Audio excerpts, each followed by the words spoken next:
नमस्कार. आम्ही शिखर गुरुजी त्र्यंबकेश्वर. आपण आता माहिती घेत आहोत ते त्रिपिंडी श्राद्धाबद्दल.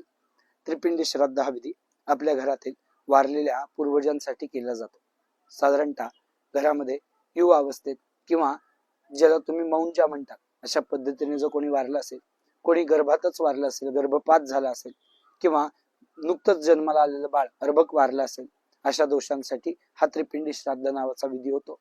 सोबतच आपल्याकडनं दरवर्षी होणारे श्राद्ध महाळ होत नसतील, हे 1-2 वर्षापेक्षा जास्त वेळेला याच्यात खंड पडला असेल, तर अशा दोषाच्या निवारणासाठी हा त्रिपिंडी श्राद्ध नावाचा विधी करवतात. हा विधी 1 दिवसाचा असून साधारणतः 2 ते 3 तासाचा हा विधी आहे. गोदावरी अहिल्या नदीच्या तीरावरती हा विधी होतो.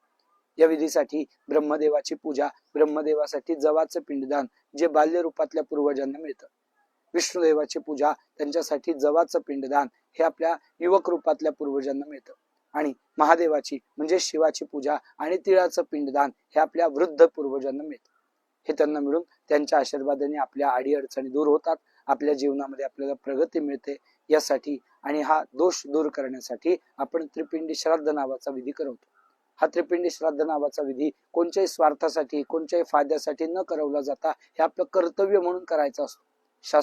धर्मशास्त्रानुसार हा तर दरवर्षी एकदा करायला हवा. अधिक माहितीसाठी नक्कीच संपर्क करा. जय श्रीराम.